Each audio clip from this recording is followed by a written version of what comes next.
and I don't have much time, and I don't have many friends I could call mine. And I've been deceived, yeah, but haven't we all? I've seen the sun rise, and I've seen the sun fall.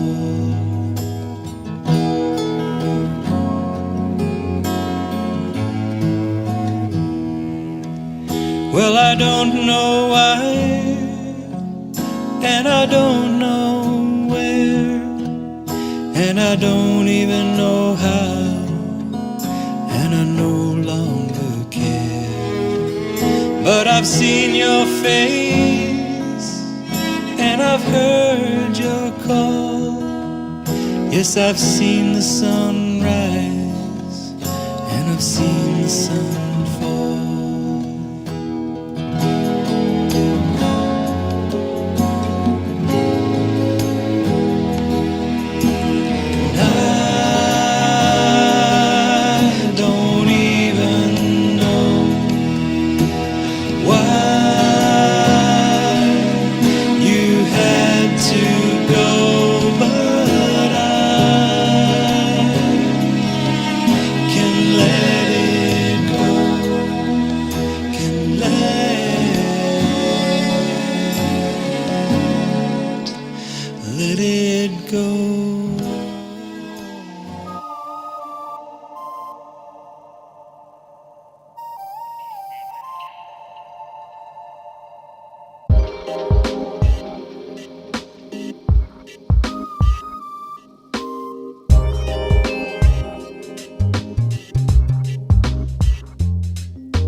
Hello and welcome to another SDAQ&A. I'm your host for today, Peter Dixon, and my very special guest is Konrad Benjamin. How are you, Conrad? I'm doing well, Peter. How are you? I'm good, very good, and great to have you on the program. Now, just before we kick off, sorry for the delay today, everyone, but I was trying a new webcam, found out that it needed all sorts of new plugins. Was working fine on some other podcasts I did, but anyway, so I had to reset up some things, and I've got an idea that I've gone ahead and hit some wrong buttons to Facebook and YouTube, so just give me a minute to wing it in the background here. Perhaps while I'm doing that, Conrad, tell us who you are. I've known you for quite a while, known of you particularly when you were living here. I think you went to Avondale University there for a while, and you were a well-known and much loved local surfer and just all-around, interesting, nice guy. So, oh, great. That's the message that went through. You had a good reputation, and my drummer at the time, Tiffany Boddy, she went surfing with you. We'd often talk about you, and then later on, I heard you were running a podcast, and so I tuned into that a couple of years ago, and I've been a bit of a fan ever since. I really like your work.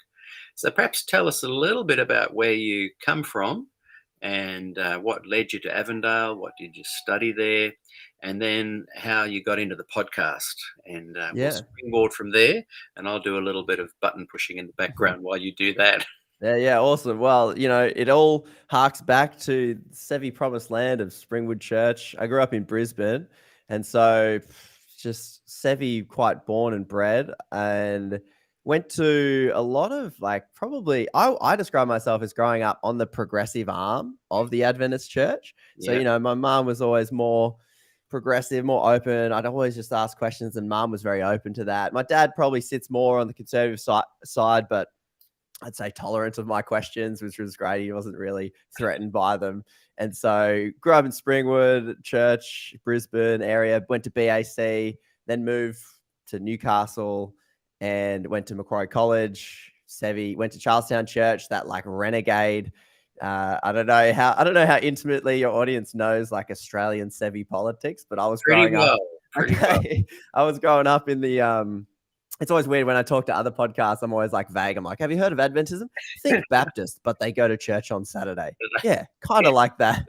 But with a Sevi audience, they may be familiar. What's great is this audience, it's quite unusual in that it's very diverse. So you do have the kind of Adventists you're talking about, like your mum, and you have your Adventists like your dad. Excellent. And you have people that love Charlestown and Gateway and the more progressive kind of churches. Yeah. You've got people that come from really conservative.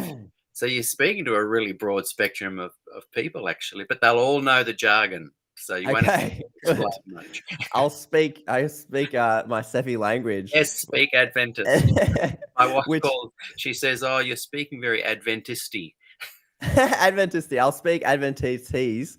And yeah, so I grew up like in that, like, at least from where I perceived it as, I was right in Charlestown, and that, from my perception, could be wrong, was like the forefront of the progression or the progressive movement within Adventism. Like, I looked out at Adventism from where I stood, and I thought, this is not the church I am in right now. Like, we were kind of like the first to have drums in church. Graham Loftus was the preacher there, and I heard that there was like agitations there. Des Ford rocked up to speak, but he was banned, so the whole church went down the street to another church to hear him talk. Like, the church was very very open, very progressive, very I guess that were the words that I would use. And I grew up in that space, grew up playing drums, very sort of, I guess the idea when I say progressive is like, if God is everything that we are told God is, then ask any question, pursue with whatever. I grew up with this no fear of like, well, if what you're saying is true, then I can ask anything. I can ask any question. I can challenge any assumption. It all should stack up if it's true. Exactly. And so that's kind of the arm I grew up in. And then I looked around and noticed some of like Adventist friends outside of my little kind of progressive bubble. And I thought, geez, that's very more rigid. Like I always say I was 20 years old at big camp in the ABC. And I went to big camps and all these sorts of stuff. And to kind of show my version of Adventism. And I was in the bookstore and I was with Mum and I was looking through the books. And I was like, geez, Mum, there's a lot of books about the Advent in here. What's the Advent? And Mum looked at me. She's like, like the second coming. I was like, oh, I get it now. Adventist. Now I understand this. Like, I heard like rumors of like end time theology Bible studies when I'm at big camp and stuff. I'm like, nah, I'll just go surf. Hey, like I'm enjoying the 18+10. This is really great. You're enjoying that subculture of North South Wales Conference. Yes. And I only discover now how rare that was. Really open progressive subculture within Adventism that I guess I was connected. I had other conservative friends, and I kind of understood the theologies in the end. Like I'd done some end times Bible studies. I kind of got it, but from my emphasis, it was always like, because I remember asking the question when I was like 15 years old. I was like, and it's always to Mum generally. She was always there. I'm like, Mum, Adventists think they're the remnant. And I was like, yeah, they do. And I'm like, that's very statistically improbable that I was born out of billions of people in the correct, not just the correct religion, in the correct denomination, in the remnant. I was like, Mum, the odds on that are really like quite spectacular. And, we got into discussion like, yeah, I mean, they think that, I think, and my mum was probably fed me the beginnings of a very more open perspective for looking at other religions rather than this like us versus them. It was very much like started within Christianity with, they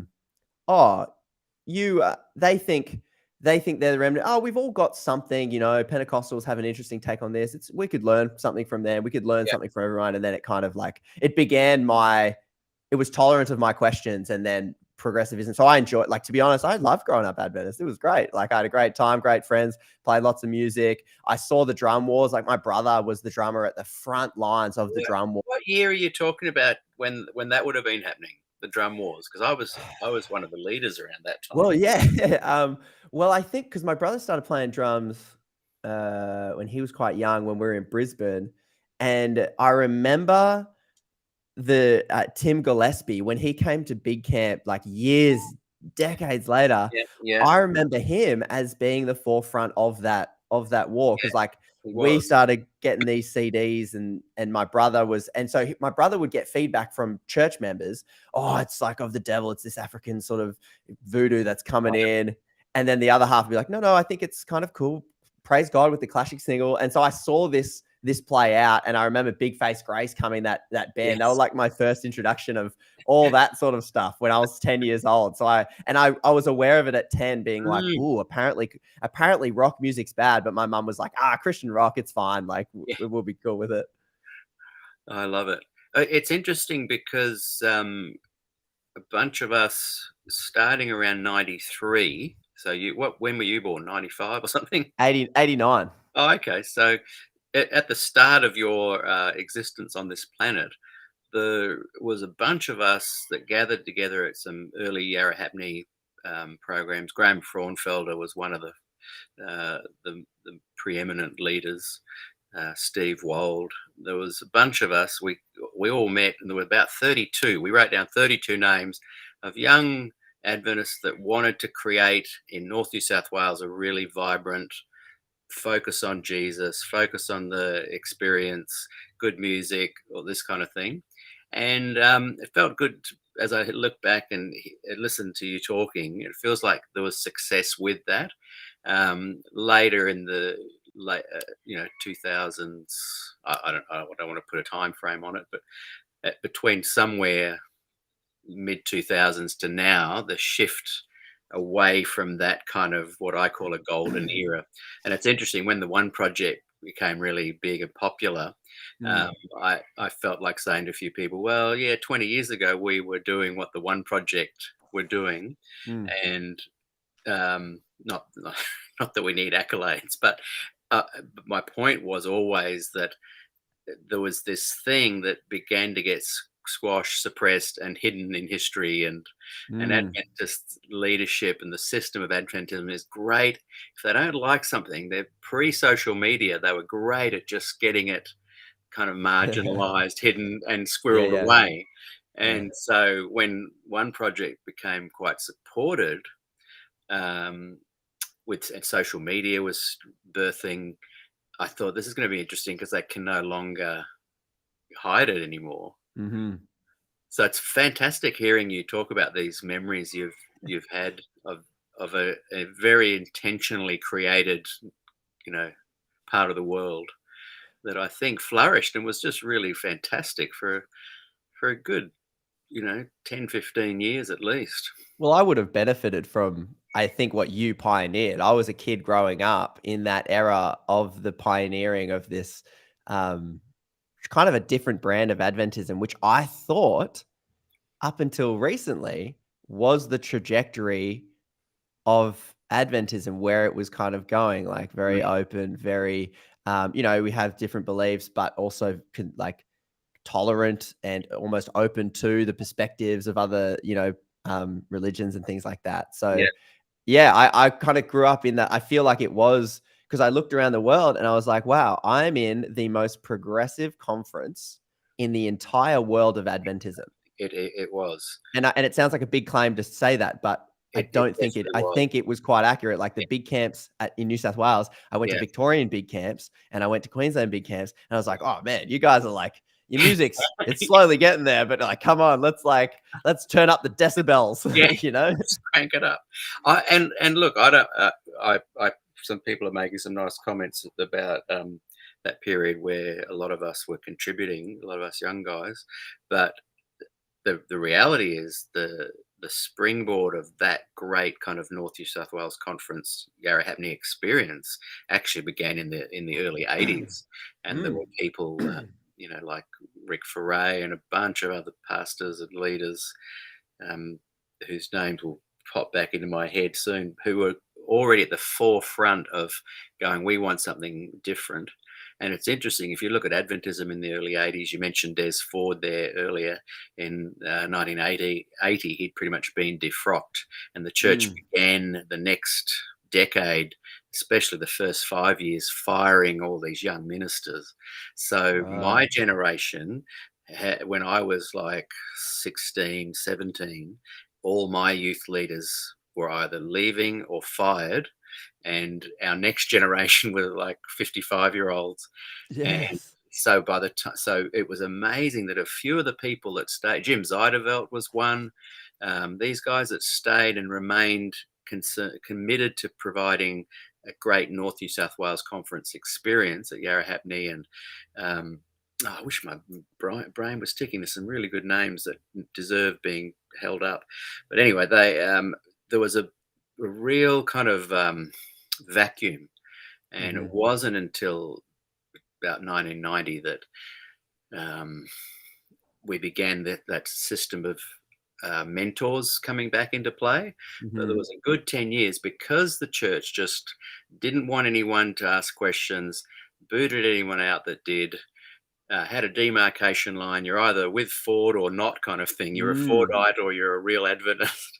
It's just been huge as a, just to look back on sociologically speaking. So we've kind of got the mentors back, and your generation flourished, and my generation began to flourish and get involved again.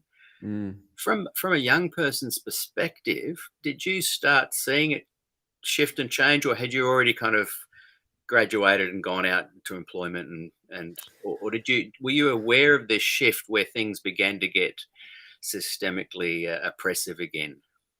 It happened fast, and I think I was at college and it was kind of the same, and I was doing a lot of stuff at Regen and a tiny bit at College Church, but more at Regen.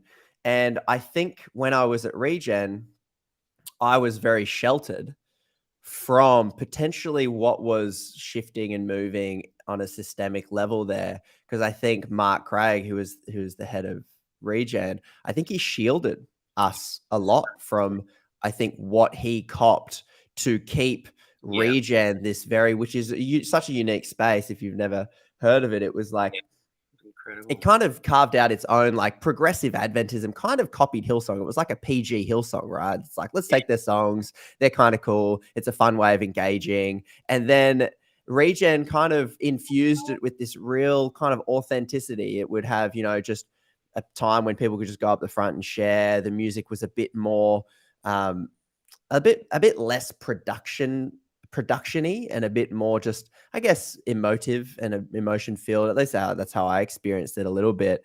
And it would challenge a lot of the status quo. It would look around at what's going on, being like, well, we say we're Christians, but why are we not really engaging with this community of Kurrumbong? We're just kind of like a little enclave. And they would ask those questions. And so I suspect some things were shifting in the college politics there, but I was wholly oblivious to that. What year are you saying that you were noticing this? This would be like 2010 or 2011, 2012. I graduated in 2013. And I noticed a shift coming through around 2008 to 2013 kind of thing. And I think from my perspective, I left, I went overseas for a little bit, and then I ended up in Victoria. And Victoria, when I got there, at least this is all just what I perceived when I got in there, it seemed like New South Wales 10 years ago. And it was kind of on the ups. They were kind of getting into like building like worship bands. That's kind of the way I'm thinking of it, because they were like, oh, we need drummers. I'm like, oh, cool, I'm a drummer. I can play for you. And I remember going back being like, oh, we can do newer songs if you want. But it almost had a bit more optimism and a bit more like really empowering young people and stuff. And then I looked back 3 years later, or went to a big camp 3 or 4 years after that, and it had completely gone. Yeah. Like it had completely shifted, and at least from a big camp perspective, it went from like the grapple over decibel limits in the 18 plus tent and stuff to this point where drums are like should be very discouraged again. It looked unrecognizable to me as my Adventist perspective. It went to a place that I suspected existed before I got to big camps when I was little. I was like, this is my teenage years. Right. Yes. It was. I was like, what is this? Is this Adventism? Because it's not what I grew up with. It isn't what I recognize. So something happened. I left New South Wales, and then it felt very fast. And I looked back and spoke to people at big camps. I spoke to people that were doing the worship music, and it just seemed like this massive clearinghouse, and it just turned into something probably like I never went to an AYC. Yeah. Because that might show that the arm I was on. It seemed like it was more like that. What I heard AYCs were like, I was like, oh, this okay. It's like, so yeah, something happened, and I went back and I was like, this is unrecognizable. And I've looked into it, and we're not wanting to name names or blame people or anything, because what I see in Adventism is a constant struggle, not between left and right, swinging like society, between standards and this kind of thing. There's a struggle that is a fight of a theology. They always, one theology needs to come forward more, and then the more progressive, and that fight within Adventism is fascinating. I mean, I've followed that little rabbit down the rabbit hole, and to be honest, it goes right back to the first 7 years of Adventism, before it was officially a religion. And I meant to hold up.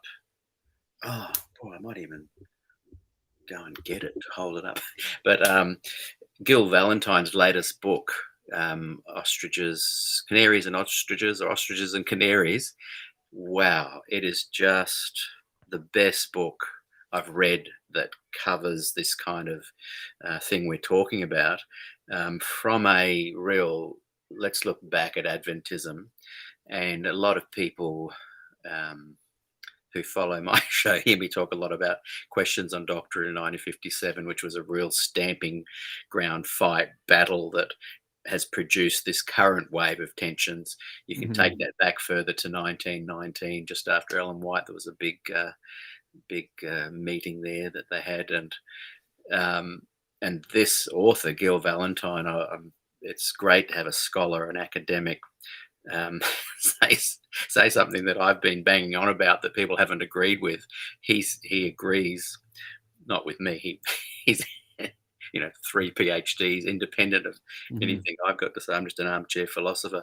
But he says this issue dates back to the beginning. This is, Adventists have this fundamental core where the theology is very much wrapped up in this last generation theology, and Adventists can only bring in the return of Jesus if we claim that we're the remnant and that Ellen G. White's a prophet officially, and so this constant swinging, I think, and I'm banging on about it a bit, but I think it's so important for the next generation and the one beyond that to understand and to see why it keeps happening, because only then, I think, can people actually break this incredible loop that is holding both sides back.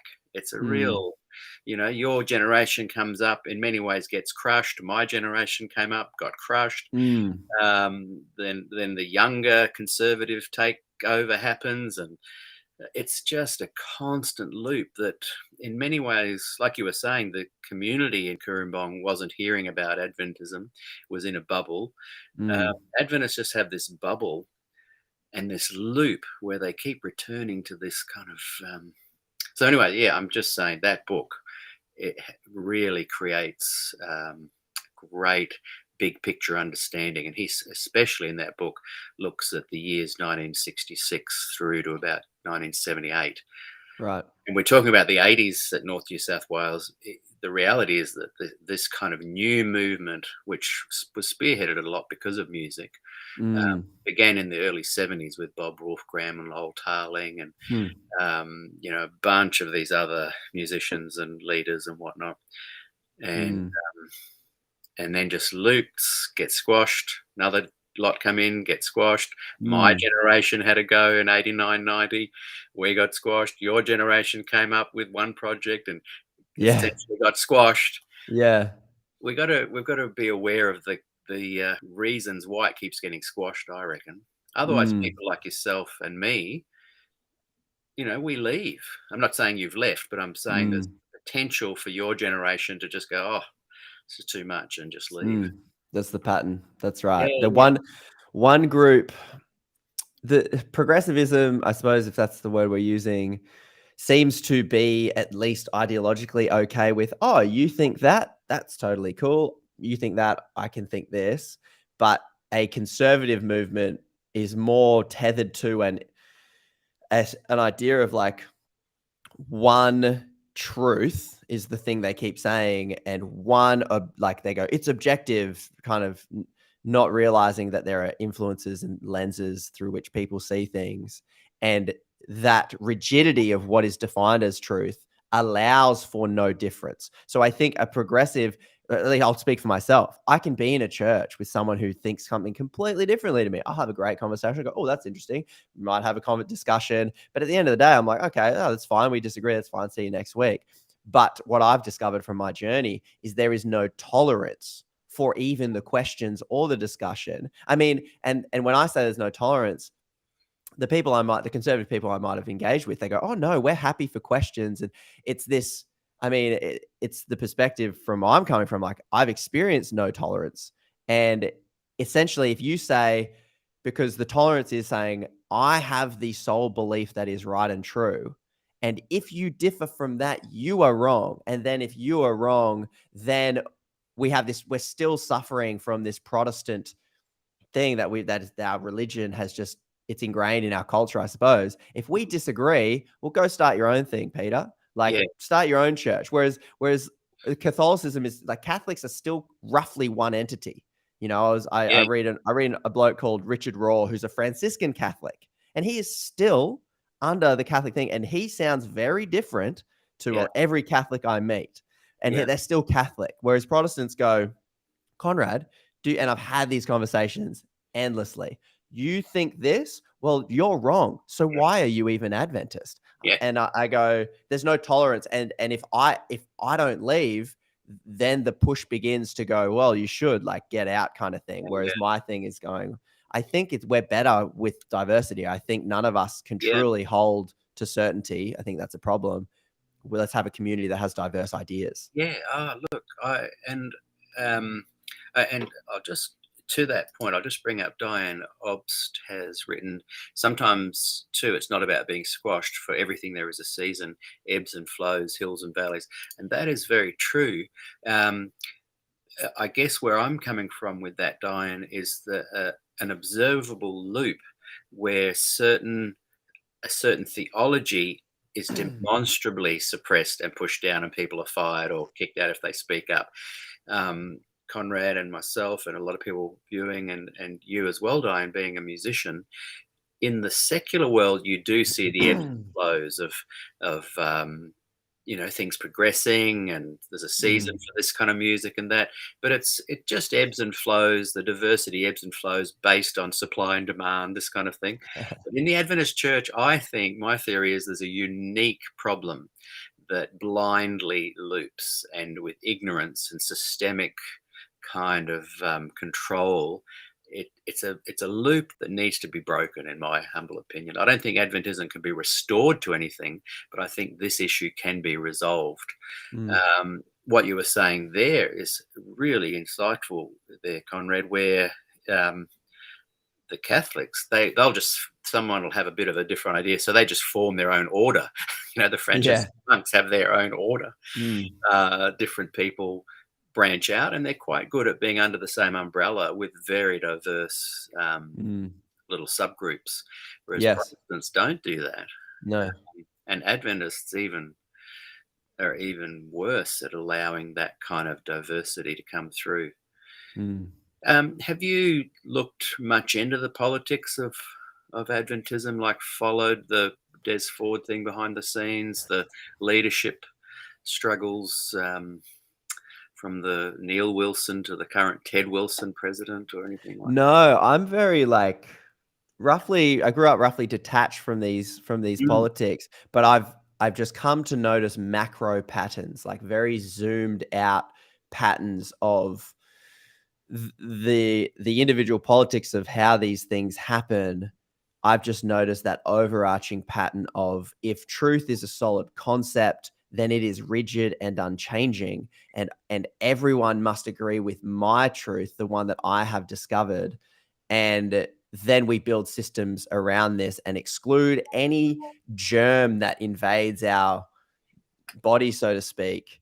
And I think, so I'm unfamiliar with the specifics, but the only thing I understand about the Des Ford thing is kind of like through my mom, who would say, oh, well, like this thing kind of happened with Des Ford. And then, so that's kind of where my political consciousness Mm. started. And now because I've seen it play out longer, and I actually know some of the personal players in that game of chess that's happening on like a local level, that then can impact me. It has impacted me very personally, with employment and things like that. I now have been like just made aware of the modern politics, but not surprised to hear you point out that perennial pattern that just kind of keeps working through. Yeah. Peter Meshenko has just written, "You're speaking truth to what happens, Conrad." Mm. And yeah, and I sometimes, very rarely, will listen back to some of my podcasts, and I know that in future edited versions, a lot of me prattling on is going to be cut out. But it's just who I am, and I feel like one of the reasons I started SDAQ&A, and the various versions of it dating back to the early 90s. I even had a version of it called Tempo magazine in print that I used to release from my music shop there at the end of the road in Kurumbong. It was to create this sense of history within Adventism of the creatives, the artists, the musicians. There's a sense of history with the leaders and the pastors, but there's no real sense of history with the creatives. And so it wasn't until I eventually left myself, when I suddenly looked at the politics looping, this machine at the top there, where the leaders at GC level and union level and division level, everything they say is just propaganda. That I started to go, hang on, you can't have creativity with a sense of legacy, because it's always being squashed out, because creatives are the ones that often speak up. They're the ones often going, hang on, wait a second, what did I just see happen just then? And in the past, they've successfully been able to squash it. But now with social media, it's much harder for them to do that. They do try. Can you? Yes, I think I'm encouraging people to take a look at the system. And at this book I've just mentioned by Gil Valentine, I'll be holding it up lots in future episodes, because even just reading the introduction, if someone just borrowed it from someone and just read the introduction, it just blows your mind, and it puts everything into place and is so well written. It's a very easy read. So yeah, Ostriches and Canaries, or Canaries and Ostriches. I want to talk a bit about your podcast soon, because I've really enjoyed it. It was like you grasped this notion of, initially you were speaking, I think, with Adventists. Perhaps we can talk about that now, and then I want to talk about your church stuff, that you had some interesting stories recently there. So with your podcast, when I first came across it, I was used to hearing other Adventist podcasters kind of just nice and shiny and speaking into Adventism and being an Adventist apologist and supportive and pretending to be cool and hip, but really just towing the line. Whereas your very first one, I'm going, whoa, this guy is just asking the hard questions and not wanting to let things go off into Never Never Land. Why did you start the podcast? And congratulations on it, by the way. Tell us what we can help. Yeah, thanks so much. It actually means a lot, as your fellow podcaster, you'd understand, to have people like listen who you don't necessarily realize and appreciate it. Like sometimes it's a bloody hard thing to like. It's to push something out and like have people listen. So thanks so much for your encouragement and support there. Pleasure. But I think I started because even in my progressive circle, so I feel like I've been in this world where if I'm stereotyping, right, like I think it's not super useful, but for the purpose of this, the conservatives that I would know and encounter in my Adventist life, because that's the kind of social community you grew up in, is this Adventist world. So the conservatives couldn't handle the questions that I would ask. I'm just a questioner and a challenger by nature. And so I would ask those questions, and they would rattle a lot of people. I'd be kind of looked at like I'm just, just stirring stuff up, just, chat, like being a contrarian and things like that. So they wouldn't enjoy that. And then the progressives, kind of got to the point where they were so, I feel, they were so pushed down and excluded and kind of shoved to the margins. They were at the point where they were like, who cares, man? Who cares about this stuff? And so Yeah. I was just questioning and challenging by nature. I like finding patterns. I like finding the pattern of left v right, progressive v conservative in the church, and and I'm seeing it outside the church. I think these patterns exist everywhere. And so I'd always ask questions and challenge and go, yeah, why is that? And from the heart of what I was handed from Adventism, and people can argue, oh, that's not Adventism. Well, take that up with my upbringing, and I grew up. I was, mate. Yeah. I grew up bloody Adventist hospital, Adventist school, Adventist church, Adventist school, Adventist church, Adventist college, Adventist school. Like, what's Adventism right Yeah. at this You can point? lay claim just as much as anybody to it. That's exactly kind of my point. So I would ask these questions, and I just found people just weren't willing to engage for a variety of reasons, and I enjoyed it. So I kind of set out creating a space to find people who also enjoyed asking those questions and challenging those questions. And I think maybe the difference that you're noticing from a lot of things that come from the church, and it's not just the church thing, we all love to evangelize. We all love to have a idea that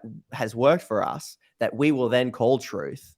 And then we want to evangelize that to somebody else. Look at someone doing CrossFit. They love CrossFit, and bloody, they'll tell you within a few minutes that they're doing CrossFit, and they'll go, oh, you should definitely come to CrossFit. And I'm like, bro, it's $80 a month. I don't think I'm in. No, $80 a week. Sorry. It's very expensive. And so we want to evangelize. So the podcast maybe you're referencing is like, there's always this subtext agenda to go, hey, we're open to your questions, but we are correct. And then at the end, I'm going to try and swing you or point out why you're wrong. And I think I just wanted a space where we could be the ones that the listener could be the one that is being kind of given the space to look at it with no agenda, to go, I'm going to talk to someone who is just, and I started, people who'd left Adventism, like American Ryan Bell, who did The Year Without God, Yes. Matthew Gamble, Billy Otto, like these people who are well known in Adventism. And my purpose wasn't to change their mind about anything. My purpose was to understand where they came from and try and expose to people listening, how did they end up where they ended up? Because you might look at these people and go, oh, they're wrong. They don't understand this, this, and this, and that's why they're lost. But I was hoping to have conversations that didn't put me changing their mind, but just expose their humanity, their journey, so that even if you disagree, you can look at them and go, I get it. I get it. So I've done a few episodes with Billy Otto. And if you listen to that, I just hope you get where he's coming from. And I hope you see his humanity. And I just hope in that conversation, you have a bit of space where someone's not trying to change somebody else. We're just trying to actually understand someone's human journey. Yeah. Peter Mashenko has asked a good question. What's the podcast called? Great question. It is called Ideas Digest. You'll find it on YouTube and anywhere you get your podcasts. Great question. Ideas Digest. Yeah. And Moto Sapien, who's watching from YouTube, he watches every week, and if he's running late, he just plays it at fast speed till he catches up. So when he says I'm still catching up, that's what he's meaning. But I have to say, I'm very impressed by Conrad and his parents' openness to asking questions and saying it has to make sense completely. You mentioned, though, that it was perhaps your mum that was more open-minded to that, and your dad was a bit more on the conservative side. And so to explore a little bit about your mum there, and I think she sounds just fantastic, she's allowed you to ask the why questions, which I think is great. Yeah. Tell us a bit more about your dad. He was on the conservative side. What was his role in the church, and what are some things that exemplified conservatism? He's been a bigwig in the Adventist system for so long, and I think that grew me up very jaded with the system. It grew me up seeing not the specific politics, like the players that you're kind of talking about, but he worked for schools, he worked for education. He was in there his whole career, his whole life. And so I think I think that took a toll, and I saw that. I saw how hard it was, like the politics, what can happen. And I think that grew me up very much distrusting the system. Interesting. So I love, he was employed by the church? yeah. He was Right. like principals and higher up and things like that. And his whole life, he enjoyed it. He gave his whole life to it. From my perspective, I watched a man give everything to a system that in the end does not care. That Mm. in the end just can take everything you've given and just, because it's a system. It's not, I'm not really vilifying people here. I think this is my critique of all systems. Yeah. It's a You systemic problem. so it taught me the lesson that if I'm going to give something to this system, like I want to give things to people, I want to help people, I want to connect with people. But if I'm going to give something to a system that ultimately does not care about me, because it can't, systems can't, the corporation cannot. Mm.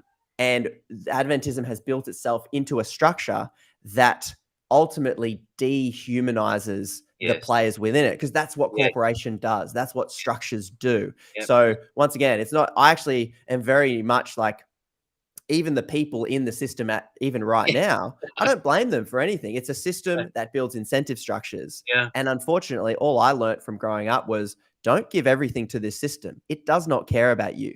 Take what you can from it. Make sure it's mutual. Not saying exploit it as well, but make sure you're actually getting something. Yeah. And at the end of the day, just know that it does not care about you. You have to find other motives other than serving this ethereal system. And I think that's the challenge, because the system itself cloaks itself in the language of Christ-like goodness, and it cloaks itself in the humanity of service and justice. But the system, and I'm talking specifically like the Adventist structure. I'm keep drawing a pyramid for people watching. That's what it is. And that's the incentive structures. It isn't any of those things. It can't be, because it's just a set of incentive structures. So I grew up very jaded watching my dad give everything and ultimately be left with nothing, on like an emotional sense, on a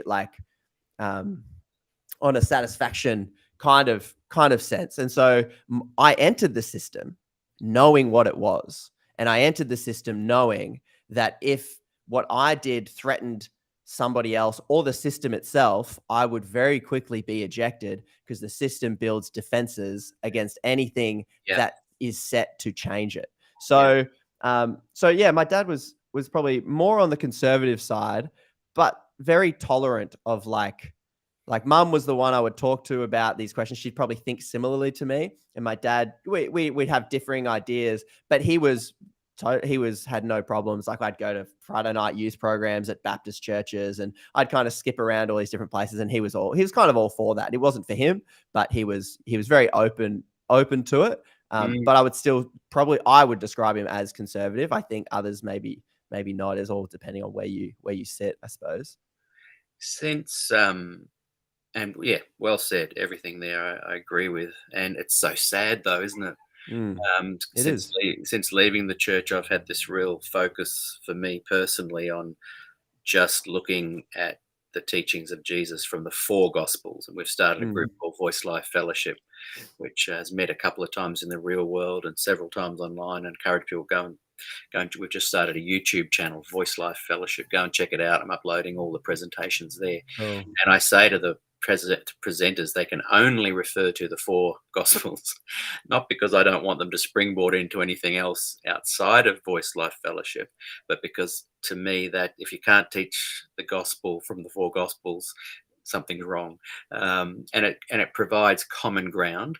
But what I've loved in reading the four Gospels myself on loop in the last 6 years since leaving the church, and finding the Jesus of the Bible, his teachings, what do his parables mean? What's the deeper kind of content there underneath the allegories and stories? What I'm finding is in direct contrast to what you're saying is that there is a Christianity that can make you feel valued, can make you feel a part of something, can not just treat you like a number. And how sad that Adventism and its checkered history demonstrates that it is not following that biblical gospel plan of what a gospel Christian-based community should be. It's really sad to see that we feel many Adventists feel like they are just kind of used up, spat out, and to then the best you can do is kind of find what works for you and what doesn't.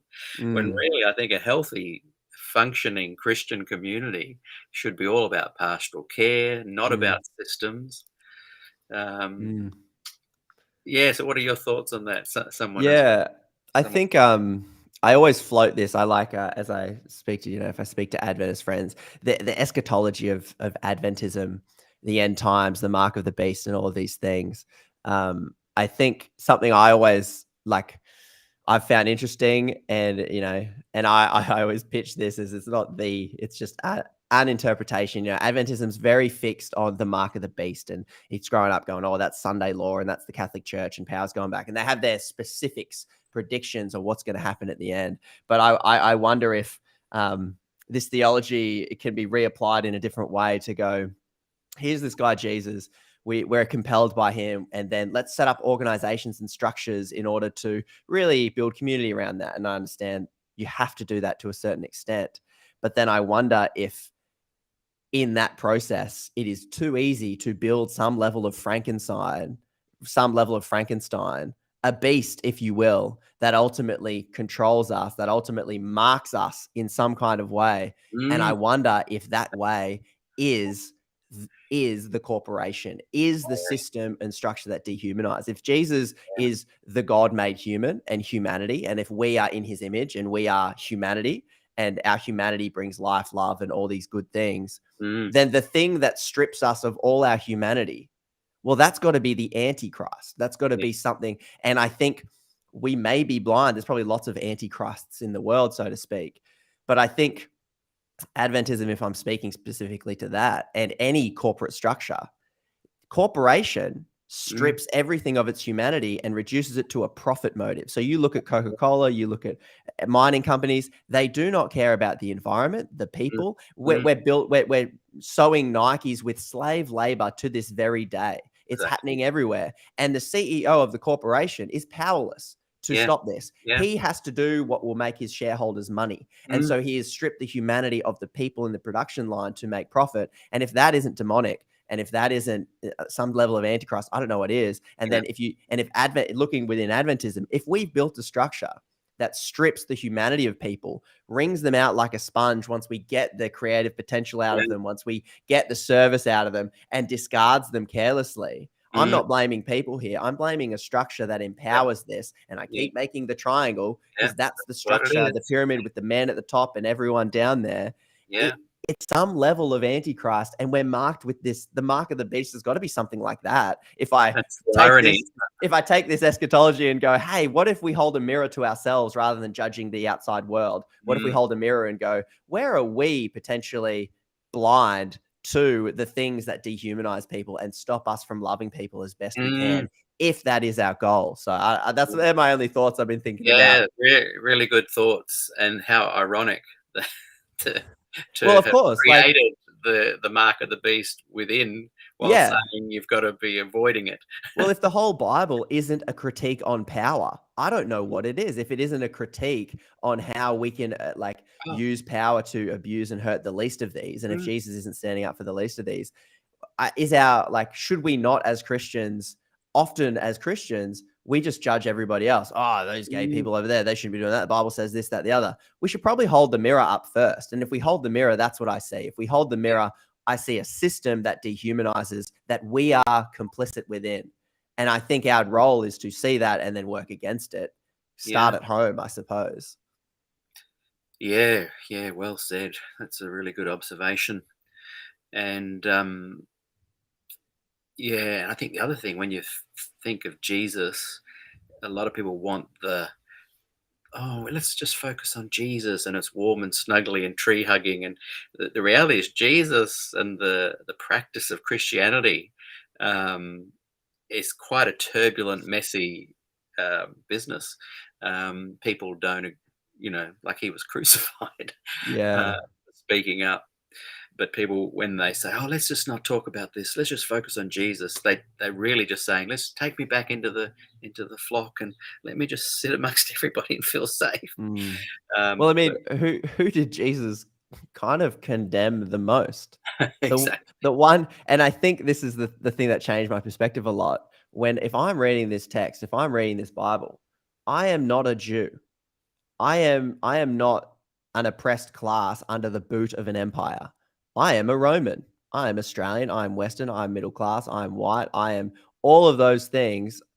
And so if I read this Bible, I go, oh man, what does Jesus have to say about Romans and Rome and religious establishments? Oh, he's pretty condemning. He's flipping tables. That's the thing that makes him angry. The thing that makes him angry is an exploitative system. Yeah. Like, and Exactly. I'm complicit in that. So I've got to like hold that mirror up and go, the religious elites, I think if we are a system of religious people, then every time he's talking to Pharisees, he's talking to us. Yeah, He exactly. is indicting us. And I Yeah. think if we're to take that seriously, like we probably should, like we are not the oppressed class as much as I think modern culture war want to paint Christians as the oppressed. Yeah. Like, I don't know. Look at the score sheet. You're not in Iraq and Afghanistan where Christians probably are persecuted. You're in a used to be a majority Christian country. Like, I don't know. I think it's very your perspective on the Bible changes from where I placed myself within that. Yeah. It's interesting what we're talking about here, systemic issues. The Adventist Church, at least here in Australia, the SPD, actually formed as a PTY limited corporation in the early 90s. It actually became that. And we're speaking of people in the system that we get on with and not the system. When I left the church, I left because I couldn't put my name to the system anymore, not to the corporation, Right. the Coca-Cola. I couldn't put my name to the system. Sure. But I still get on with the people. The other day I was at a cafe and ran into a friend of mine I've known since the early 80s. And it was a very warm conversation. We got on super well. But he works for the system at a very high level. But it didn't even cross my mind that he was part of the system. I totally forgot until afterwards, because we're not the things you and I are saying today. We're not critiquing the people. There's warm, wonderful people in there. We're critiquing a system that seems to need to be addressed. This issue needs to be addressed, or this loop's going to continue on. Barry Ford over there on YouTube has written, "Adventists always have much to teach and little to learn." That's sad but true. One of my favorite YouTube channels. No, hang on. No, it's not. That's not what I thought it was. But let's read it anyway. When making points or telling a story, please give practical examples like the treatment of SDA structure or his dad. I'm not sure what that means there. Watcher of Truth, maybe explain a bit more. I thought I was bringing up the Test to Profit, anyway, but in the small writing I misread that one. Test to Profit is a great YouTube channel. So maybe Watcher of Truth, just expand on that a little bit. Someone else has written, "I really like the way you think, Conrad." Thank you. That's good to hear that kind of feedback. Okay, I want to come up to your more recent experience with the system. Tell us a little bit about that, because that's gone through the whole trajectory, I understand, where you kind of felt like you were part of the system in a good way, and then felt like you were bunched up with the system, and then had expressions of emotions about it, and then there's kind of a resolution at the end of the story. But just tell us a little bit about the actual experience. What happened? And, how you felt. Yeah, I'm a teacher by trade. That's what I studied. That's what I studied at college, and I've been teaching at lots of different schools, Adventist schools, Christian schools, whatever schools I like to teach at. And I was teaching at a school recently, and essentially, and it's like it's always questioning how much to kind of share. But I was teaching at a school recently, and education's challenging at the best of times. And I was just a casual teacher in the system, and essentially, what happened is the system, let's just call it as the system got wind of my podcast and what I was doing and who I was talking to. And through a series of like, you know, I always joke that I'm like, I think I was cyberbullied out of my job by like school children in certain ways, because when you go into a school, like it's a changing landscape. Kids know how to find who you are, find your channels, find everything you've done. So within like days, it was just circulating through the school. They'd wow. found it. They're quite, you know, astute at, like, that's the one thing they can do. I always rip off kids for being not as tech literate as everyone thinks they are. I'm always like, you want a typing race? I will out type you, like, because they use apps and stuff, and I think technology changed. So I always make fun of them for that. But they are very good at navigating social media and things like that. So it was kind of going around. It was very quickly common knowledge, the podcast that I do. Yeah. And very quickly, that was distorted. As you know, as students know how the game is played, I do believe that. I had a moment when I was teaching recently where I was standing at the back of the classroom monitoring students on their computers because, hey, give them the chance, they won't work. I don't blame them. I did the same thing. So I'm at the back of the classroom, just, you know, seeing all their screens. So they got to get the work done. That's my prerogative. And a student turned to me and looks at me and goes, sir, you being there really makes me feel uncomfortable. And at that moment, I kind of looked and went, oh man, they know how this game is played. They know, like, imagine that story going back. Oh, that teacher just made me feel really uncomfortable. And I was like, oh man, in that moment, I thought, oh, I think I need a union. I need someone who's going to go into bat for me as a professional and not just take the easy pathway out as systems kind of do. Anyway, that's just a side note going, I think, and that's my skepticism, knowing the system doesn't care about me. Like the system, it's running schools. It can find other teachers. The parents and the students are the customers. And so we need to just kind of keep them happy. And our teachers, we can just like, depending on the administration, depending on the schools, this is how systems work. And so in the end, within days, everyone knew kind of my podcast, and my podcast, if you've listened to it or not, you have no idea what I think on the podcast. I try and be like a space to question and challenge and explore the ideas that people bring. So I'm talking to gay Christians. I'm talking to OnlyFans, people who shoot on OnlyFans. I'm talking to just sort of everyone who someone might consider is the outsider or the enemy, you know. And if you're in a Christian space, I know they say, oh, we don't have any enemies. But let's face it, you know, if you're a gay Christian, if you're a trans person, or if you're an atheist, an open atheist or something, these are the people that are probably the outsiders that, you know, Christians are very wary of. And so these are the people that I have on my podcast, explore their journey, explore their story. And then, you know, I'll take clips of that and put it on Instagram. So essentially, the system got wind of my podcast. It didn't take much time to assess what it is that I'm doing. Because if you like, from my perspective, if you look at really what I'm doing, it is, from my perspective, exactly what Jesus did. Who is on the outside of community? Who is on the outside of the city gates? Let's talk to them. Let's include them. Who are these unclean people from the perspective that you're coming from? And let's talk to them. Let's include them. Let's understand them. And that was just essentially used as an excuse to just, I'm gone, like, out. And so very quickly, I just realized the brutality of the Adventist system that judged me as not Christian, judged me as not Adventist, judged me as all of these things because I spoke with people who disagreed with their political position, their religious positions. And from their perspective, they fully think that I think all of these things. Yeah. Obviously, they didn't take the time to listen to what I do and discuss with me the ethos of it and all of those things.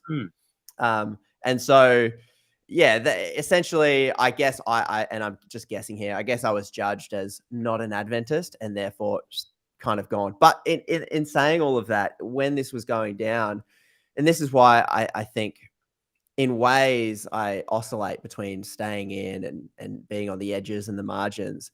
I had so many like mentors, so many people that I respect and look up to, college lecturers, people that taught me, they actually went into bat for me. Like some people went in and said, and some of the quotes that they sent me in letters as I was kind of going through this, they said things like, they said like that I'm a valuable voice in the Adventist community. I'm very necessary. So as much as I'm critiquing this system that I think ultimately holds the power of hiring and firing in its hands, mainly because it's the easiest pathway. It's like, how do we squash this dissent as much as possible? I know they're responding to their donors who are probably more conservative, that don't want to see me talking to people who are different. I understand that.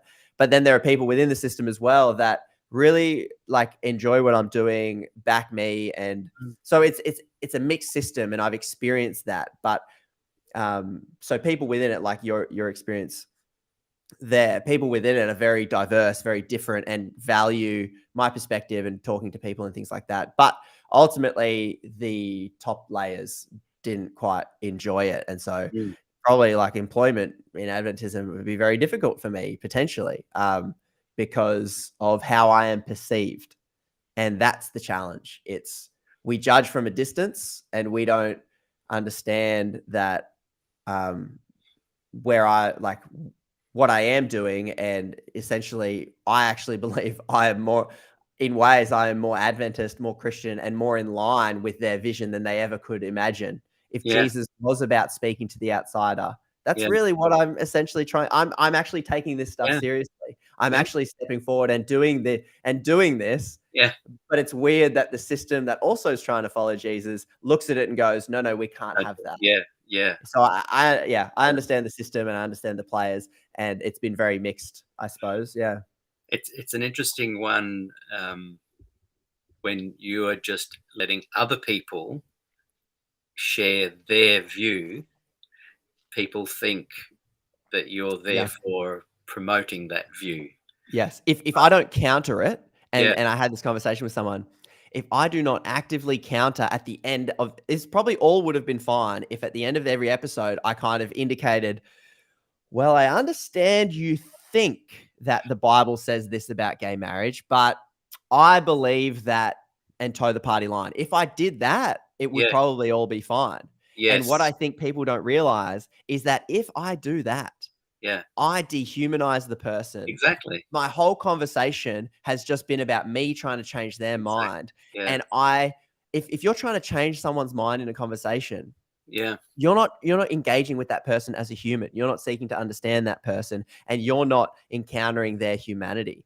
And so, and ultimately, what did Jesus tell us to do? Did he tell us to change everyone's mind? Or did he tell us to see the humanity of our neighbor, of the leper, of the prostitute, of the poor? And the crazy thing is, Peter, yes, I was talking to people who would be categorized as prostitutes. I had a few OnlyFans models on there who take naked pictures and put it on the internet. And I was understanding where they come from, how they see it, all of those things. But somehow talking to prostitutes is something that Christians shouldn't do. It's confusing to me. I don't know. There's like, it demonstrates to me a very deep ignorance of what Jesus actually was teaching and doing. And again, that's why with the Voice Life Fellowship group, we're focusing only on the four Gospels, because you can't extrapolate. You can't get into Daniel and Revelation, and you can't get into all these kind of other more nuanced ideas that people bring to the table. It's pretty clear in the four Gospels that Jesus was speaking to every kind of person and accepting them as they are and where they were at.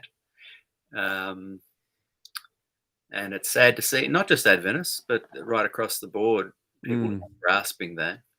And if I suppose if I always level like heavy-handed critique, just given my experience, because it affects my employment, it affects, all of these things. I understand how this system works. I understand that within this system now, it's nice to hear you heard good things about me, but I know how the system works, and I know these rumors travel, and I know it will be, Conrad's an agitator, he's not Adventist, he doesn't believe these things, and I understand it travels through, and that impacts my employment. But my heavy critique of the system is because I am within. Like, if I cannot critique this system, who can? if I don't have the authority to speak on something that, I guess, and same with you, like the life that I've lived within it, like who kind of can? And then if people think I'm just picking on religion, I think this exists outside religion. I think we're seeing it now. We're seeing cancel culture exist outside. We're seeing purity codes exist without religion. We're building judgmental structures to judge other people from, oh, if you're not completely 100% for LGBT issues, you will probably be cancelled. You'll probably, and I understand that, but there's no path to redemption either in either group. So we're just looking at other people, taking one opinion, judging them, and it happens in the church, and then it's happening even within the people who left the church because of those reasons. So like that message of Jesus, I think, is more relevant than ever before, of like, we have to judge not, I suppose, and just understand and offer paths to redemption for everybody. And yeah, I don't know. I think it happens everywhere. And my experience within this system, it's happened there as well. So yeah, it's interesting. What you say there, where you've kind of and ahed, would I leave or would I stay? We all do what's right for, I don't mean this in a selfish way, but we need to do what's right for us. So for me to leave, but continue to speak into the diverse Adventist thing was best for me. But I can see how you staying and being the only one within the structure actually speaking up with such openness could be a good thing. Well, there's At the so moment, many layers to it, because if people ask me, are you an Adventist? I'm like, well, of course I am. I was born into it. I was raised into it. I see the world. The things I think now were fed to me by the Adventist church. That my affinity with Jesus, all of these things were fed to me because of Adventism. I don't think you ever can not be an Adventist. But then Adventists who I'm friends with will look at me and they will say to me, you are not Adventist. yeah. And I will say to them, who are you to tell me I am not? So it's mainly, I understand why people leave. My whole generation is gone. Where Yeah. are they? They're not here anymore. And you can, if I'm speaking to the system, you can swing as conservative and as rigid as you like. See if it works. See if the Gen Zs stay. Let's watch and find out. Yeah. Like I'm very curious to see what will happen. I have my ideas and assumptions. Yeah, Let's kind of watch that play out. But there are perspectives you can understand as to, I understand why they left, because having people tell me all the time I don't belong here, it takes a toll. And sometimes it is nice to just leave the system. Sometimes it is nice not to have people always telling you, oh, you don't belong, or you don't. But I'm just so anti-authoritarian, and I'm so just like, don't tell me what to do kind of guy, that makes me go, oh, you think I'm not? That's great. I think I am. Cool. How are we going to resolve that? I'm happy for you to exist here, but the problem is you're not happy for me to exist here. Yeah. That's an issue here. That's a big problem, because I had an interview with Larry Geraghty and another classic Adventist. He's in his 90s now. Oh, I can't believe I've forgotten his name. Oh, anyway, Larry was saying in the interview, in season 2, people can find it,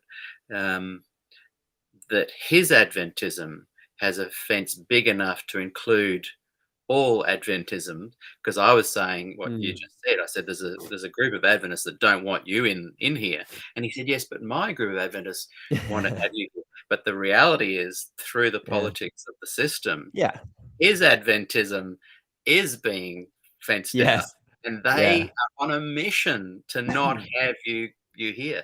It's interesting. Your generation, like you were saying, they're just not here anymore. They've left. My generation is the same. So 30 years ago, when I was kind of for your age, my generation all left as well. Very similar climate. Just post Des Ford. Really? You're just post the kind of the new movement of the fundamentalists coming back into power. Mine was Neil Wilson was the president, and all my bunch left, all my generation left. And yours is under Ted Wilson, his son, and all your generation are leaving. It's a very interesting 30-year period Wow. that Yeah. is being recreated again as we speak. And I think that's why we understand what we're talking about so well. Watchtower did Right. get back to us with some further explanation of what he was not wanting you to unpack. I think he was wanting to unpack details about your father's stuff, and Yeah. we're talking more generally about systems and stuff. Yeah. Yeah. Where is he here? There was a good post by Courtney Edwards. Which I'll just bring up. He's more from the conservative side of things. How can intelligent humans blame a structure system for manipulation re their salvation? Isn't salvation an individual subjective concern? I mean, my thought on that is that, yeah, it is an individual subjective concern, but if your system is making you swim with 14 buckets instead of 3, it makes you harder. It's harder to navigate and harder to come into an understanding of salvation and grace. What are your thoughts on his comment? Yeah, it's a good question. I think the term it's always Christianese has these terms like salvation, and it's like, I guess if we're talking about, going to heaven forever, if that's generally how it's used, I think they're sort of separate, I suppose. Like if we take Jesus very seriously on what he's saying when he says the kingdom of heaven is here, the kingdom of heaven is now, then salvation is here and now all the time, and we can live saved or we can live in hell, so to speak. And I think critiquing a system in ways, I think, yeah, it's not going to change necessarily your specific journey and how you experience, the Bible and Jesus and how you engage with that. But I think it's also going to the system is the water in which we swim. It's like the incentives push us in certain directions. It exposes us to different things. So I think if we're concerned about the idea of the kingdom of heaven being here and now and bringing the kingdom of heaven as Christians, if that's what we're supposed to do, it's like, are we supposed to convert as many people as we can to get off this planet as fast as we can? Or is the kingdom of heaven here and we want to create environments around us that are loving, inclusive, rectify injustices? And the reason I talk about systems all the time, and it can sound abstract, boring, disconnected, is because I don't blame humans. I don't blame anyone individually for me getting fired. People are working within a system that has a set of incentive structures that say it would be easier for us to move forward if he wasn't here. So let's move him out. And when they're looking at all the forces pushing against them, they make the most logical decision. But there is a system that I'm critiquing that makes that the most logical decision. Because what if people's humanity was ranked higher? What if including people who is the outsider, gay people, trans people, atheists, people who are different? What if you could have a church where people could come, not believe the same thing as you, but connect in community as well? Is that not an inclusive community? And a system prevents that. So this system prevents me, and this is my sadness. I would love so much to go to a church that I could chat with a Buddhist, I could chat with an atheist, I could meet an OnlyFans model and be like, oh, interesting, how's that work going? Oh, cool, okay, well, great. Like, I mean, it's not for me, but, I'm curious to hear your journey. I'm not here to change who you are. Like, I'm only here to change who you are in so much as I can accept you. That's about it, without this subtext to anything. And the system, I would love a system that brought me that opportunity. And to me, that would be the kingdom of heaven. And to me, that system, in a way, stands in the way of my salvation every day as I am transformed. I'm personally transformed by engaging with those I disagree with. I'm transformed by making space in myself for the person who I might find their beliefs so confronting to me. If I'm more progressive, me encountering, someone who might be a bit racist in what they're saying, and me encountering them going, oh, tell me about your life, and understanding them. So yeah, I don't know if that makes any sense. I think salvation as a very personal daily concept that I personally would like to live in my daily life as I connect with my humanity and the humans around me. No, and Connie French has raised a good point there. Absolutely, people priority, putting people first. I'll just come back to something Courtney Edwards said, by the way, if you're commenting on Facebook, please add your name in the comment because it doesn't come up. It just comes up as Facebook user here. And I have Yeah, to go true. looking at the my monitor to find it. But Courtney also said, and I'll just find it, and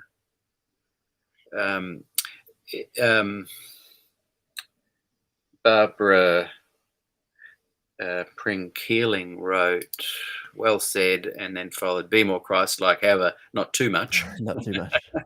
And then Courtney Edwards said, what about Jesus go and sin no more after the prostitute confessed her sin? Was it the prostitute that confessed her sin? I think, wasn't that the woman at the well and she was living in sin or something? And he said, No, yeah, good point. Oh, no, I think he did say it. Yeah, I think he did say it to with the stones, right? Like, oh, yes, that's true. yeah. What are your thoughts on that, where he is he's not necessarily judging her and accepting her, but he is saying, hey, try and make your life different. Not try, but make your life different. Yeah. And What do you think about that? like, it's a good point. People bring that up. And I think when you, like, what happened before that? What happened was, and it's like, where do I place myself in that story? I'm generally, and this is where I think people place themselves maybe as Jesus looking down at the OnlyFans model saying, now go and change what I believe to be sinful about you. Whereas I think more likely when I read that, what happened beforehand was a bunch of religious leaders and a bunch of people dragged a woman from the bed, and the dude gets off scot-free. He's like, oh, it wasn't me. Oh, yeah, she came onto me. It's all fine. Drag the woman in front. And so the justice is like narrowed because of their culture. And we do the same thing. Our culture narrows our focus onto something. And it's probably a disproportional focus. So now we're focusing on the woman who is now, she's the problem. And then they've all got their stones. And I think when it comes to where we are in the story, if we are trying to change someone's behavior and if we are labeling someone's thing as sinful, then I actually think we're standing there holding the stone. And then what is Jesus saying to us? He looks at us and says, I'm holding the stone ready to be like, yo, but you said in like Paul said that that's a sin. So I'm going to I'm ready to piff this.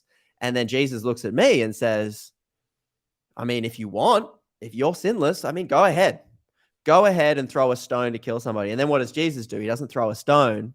He says, go. And he's the guy that says, go and sin no more. That's not me. That's somebody, I'm the guy. I think I can only be the guy with the stone. So it's like, where do I place myself in that story, I suppose? Yeah, very good. That's a very good point. It's not for us to judge. And often people come to these situations at different times and they just need to be valued and kept safe and reassured by us, we humans. It's for Jesus to give the verdict, and that's between them. The conviction that I probably am not, because everyone walks away. And when everyone walks away, no one's there anymore. And then that conviction comes of whatever the sin was. I'm not sure what it was. I don't know. We don't know. And, you can go, oh, come on, it's obviously sex. Like, that's obviously the sin. But I think on a much deeper, more profound level, everyone drops their stones and walks away, and it's Jesus and it's her. And then he, in that intimate setting, convicts. I think it's the height of arrogance for me to place myself as the Jesus figure telling other people, oi, you go and sin no more, because I think that's a sin. Like, I think that's a rock. I think you've just piffed one. I think I've just piffed one if I do that. Yeah. Yeah, exactly. Good point. I'll bring up Watcher of Truth again, possibly coming from a more conservative background. I don't understand. What would an atheist do in a church? I was one in the past. I would scoff a sermon for being fantasy invited. Can I? Totally. I'll just say something there, because in my Voice Life Fellowship group, where we are online, but we're just now starting to meet in the real world, we do have agnostics and atheists in the group. Cool. And they are welcome, and their point of reference is the common ground of Jesus' teachings. They're not extrapolating it to a supernatural realm. Love focusing on the teaching of Jesus. So, so Watcher of Truth, if you'd come into maybe an Adventist church, you might have scoffed at the fantasy. But I think in a kind of setting where you are accepted as you are, and the preaching and presentations are about accepting you as you are, then you would be able to find common ground there. What are your thoughts there? No, I think that's awesome. I'd love to, when I'm back in Australia, swing by one of your Come groups, along, yeah, because I love, like, and it's totally fair point. A lot of atheists would walk into anything like that and be like, what is this crap? I don't need it, and I'm leaving. yeah, And that's totally fine. But there are atheists that I regularly have conversations with about the big things, the big issues that religion always talks about. You know, life, death, suffering, beauty, love, like that. These are these things that religion really is set up to kind of help us navigate. mm, And I have the best conversations ever with mm, atheists. And I suppose, yeah, in a formal church structure, it isn't really set up to house mm, atheists. But if church is where two or more are gathered, man, I absolutely love talking to atheists, agnostics, mm, Buddhists, because I think they're seeing the world completely differently to me, and that can mm, only show me something I haven't seen before. So mm. yeah, I can understand it for sure. It's interesting online with Voice Life Fellowship. It's easier for people to be accepting a little bit, stepping Ah, back from the real world. But I know as we have gatherings, and we had one last weekend, I know there were people in the gathering. One is definitely anti-gay marriage, shall we say, and I know yes, there are members that are yes, trans and gay that weren't there that day but will be. And I remember yes, looking at one of the advisory members, and we just kind of looked at each other with a knowing this one day is yeah, going to be an interesting room yes, where these people. So we're trying to really train up this notion: don't judge, accept each other as we are, yes. don't diss people, don't throw the stones. Yes. What I mean, what a room to be in, though. Like, is that not, like, when I hear you paint that picture, especially in this modern context of popular cancel culture, of, you know, I do understand Christians in some ways when they feel completely victimized by a culture that has moved on from their worldview. The culture is very accepting of gay and trans people. The culture is very, you know what, live your life. You do what you got to do. That's fine.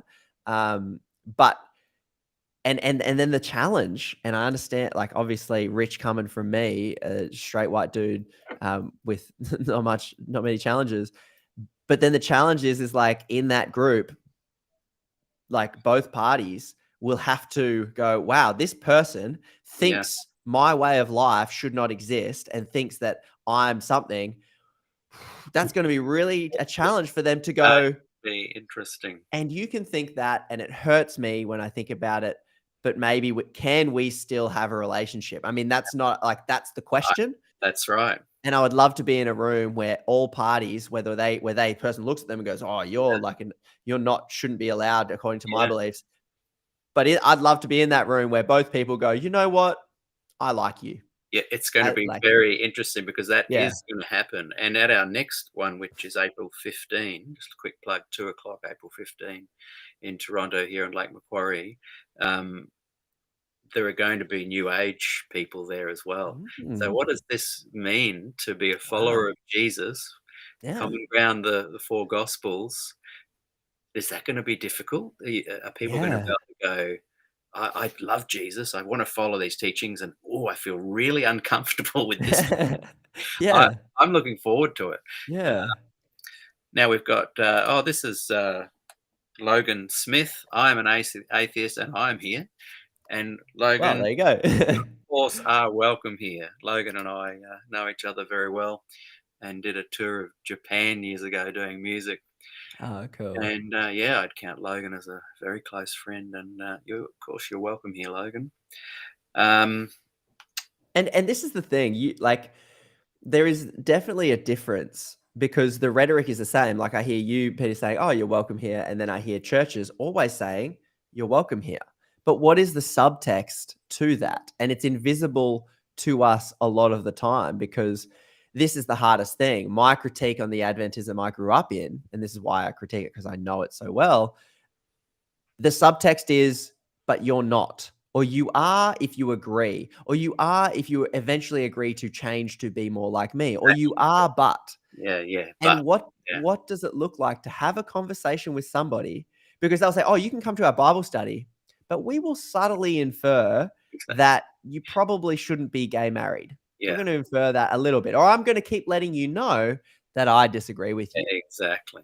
And what does a conversation look like where you don't have to let them know you disagree? What does it look like Yeah, where you truly say, where you welcome the human beyond these ideas that you might disagree with? Do they need to know you disagree with them? exactly. Do they Yeah, need to know that? Like, I, I'm open to changing my mind on it, but so much of me, and this is why when I do my podcast, I don't really say what I think, and I put it kind of behind a paywall because I guess I just think, who cares what I think?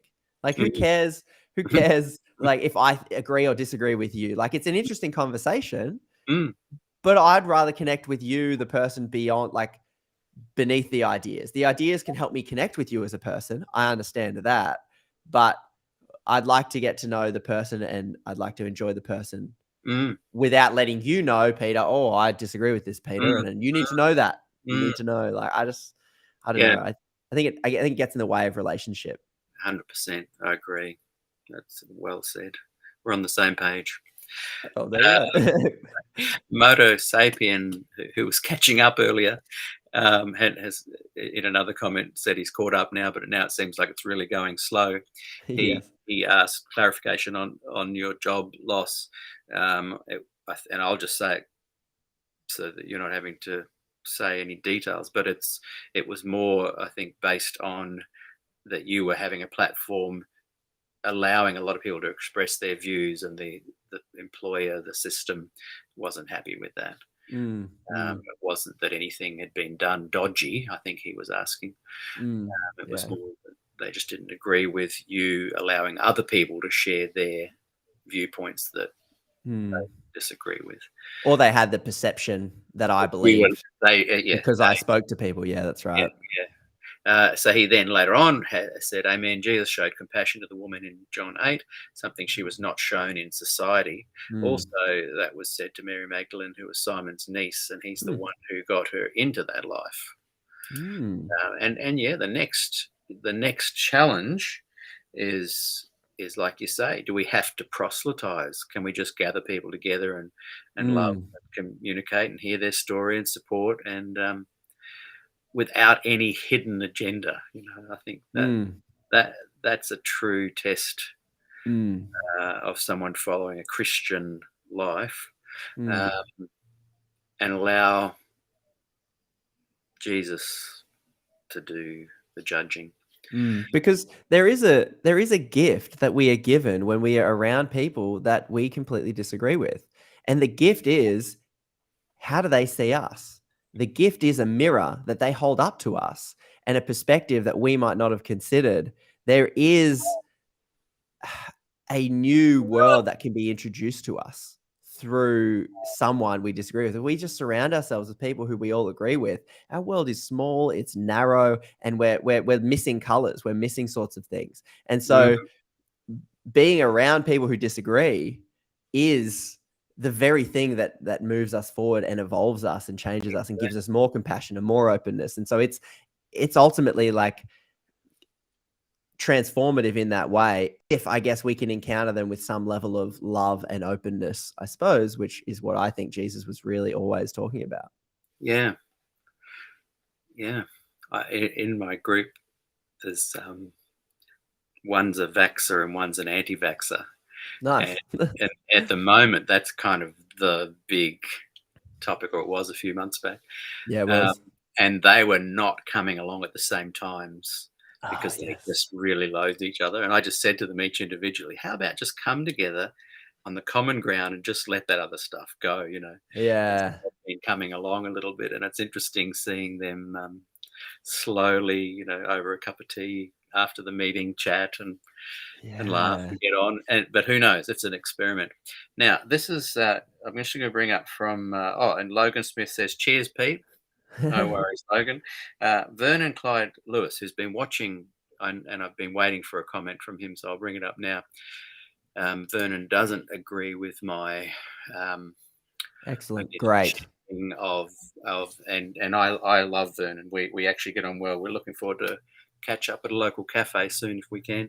So I always like to hear what Vernon's got to say, because he doesn't agree with me, and it helps to further clarify my position, get a chance to talk about it.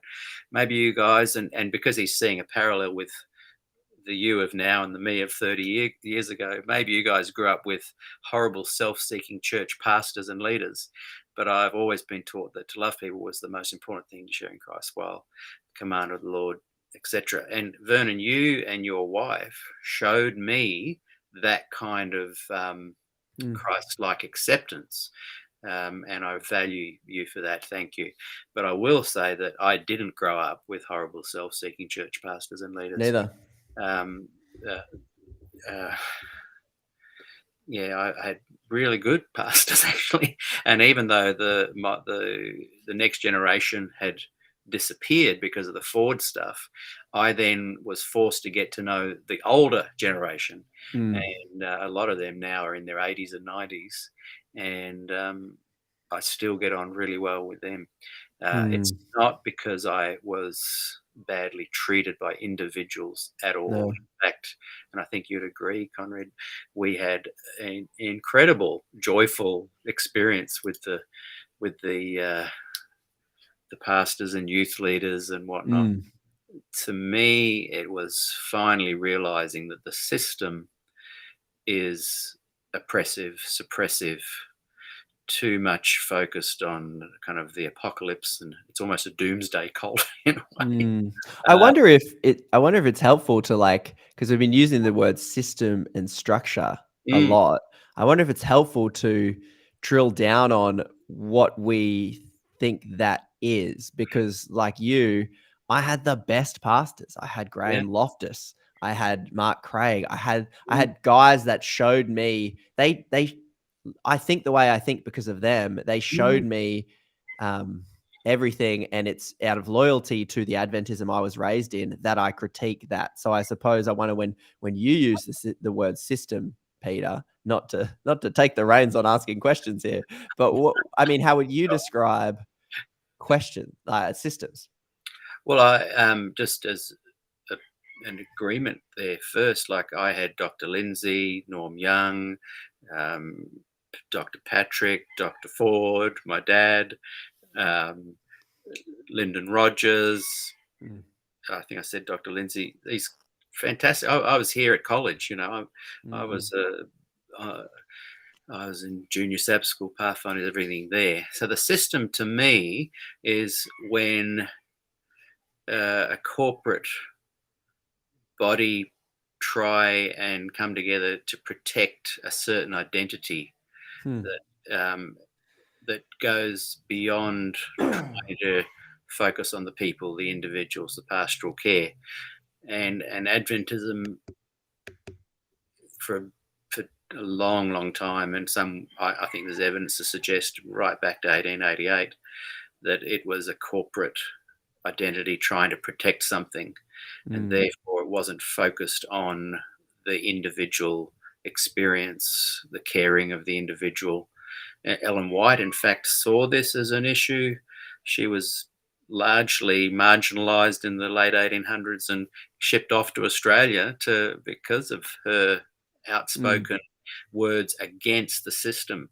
She set up unions so that Adventists all around the world could self-govern for their local areas. And the current Ted Wilson leadership is overriding that incredibly good advice by saying, no, the unions cannot come to their own conclusions, for example, with women's ordination. They have to go from this pyramid, which you're saying, and maybe the pyramid is the symbol for the definition, where they're saying, and she talked about this as global kingship. She spoke hugely against it.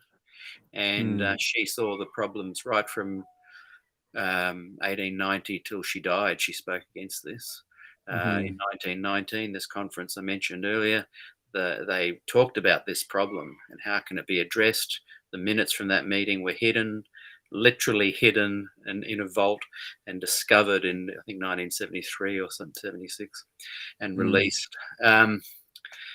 So yeah, I think the system is when something happens that is almost beyond a human, and maybe it's a sociological thing. Maybe anthropologists can look at this, or sociologists can look at this and just say, whenever ever people gather together, it invariably becomes a corporation.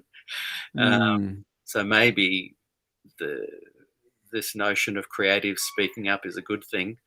And yeah, I think when a corporation is trying to specifically keep one or two of their teachings alive and well, no matter what. Isn't it ironic that Ellen White spoke against this global It kingship, is. and Yeah. yet the one thing they're trying to, the global corporation is trying to uphold her as this authority that I don't think she was even really wanting to claim. Anyway, that hasn't really answered your question, but it's hard to define a system. What do you think? No, it's when you're trying to talk about it, it's easier to give examples, right? Like I look at the corporate world. I look at how public listed companies trade and operate. And I mentioned it before. You've got the CEO who he makes decisions, but he can, because of the way the rules are made, he can only make a decision that benefits his shareholders. And if the shareholders and then there's a board that represent the shareholders that control the CEO. So if the CEO wakes up one day and says, I don't think we should be using labor from Bangladesh that is exploiting children. Let's change it to a local thing and pay him a proper minimum wage. He'll be fired because the boards will say, ugh, our shareholders demand one thing, that's profit. You've cost us $2 billion in profit. You're a negligent CEO. You're not serving the one thing you're supposed to.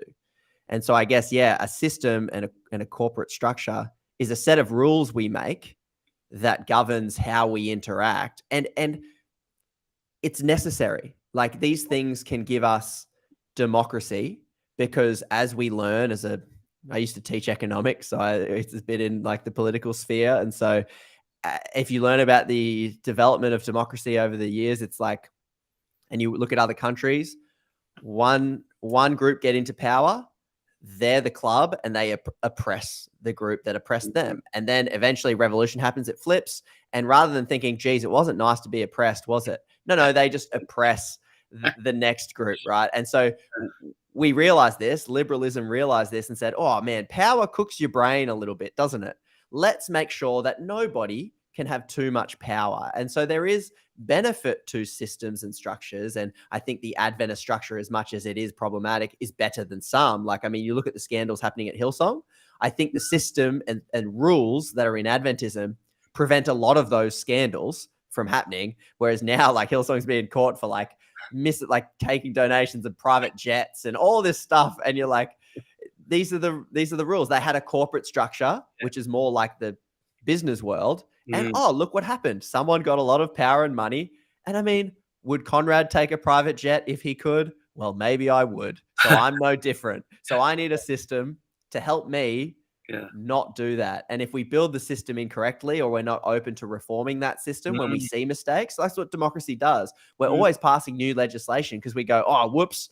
Oh, we don't have a federal corruption commission. Geez, that's a problem. Let's fix it. And we're trying to build something that helps us. Against sometimes our worst nature. And I think our worst nature is when we get power, we will be corrupted. I will be. I think everyone will be. So when I look at figures who are highly corrupted, if I look at the Donald Trumps of the world, I look at these people that are just really in it for themselves, I don't blame them. I mean, if you give me that much money and give me a lifetime of everyone telling me I'm the best, I'll probably be the same. So let's just have a system where we don't have, that doesn't allow for people who are like that to get there. So that's why I guess, because the comment came through, it's like, I don't know who it's from. It's a Facebook user. I'm just thinking that maybe your loyalty is misplaced if you focus on the system and administration instead of on Christ and his following.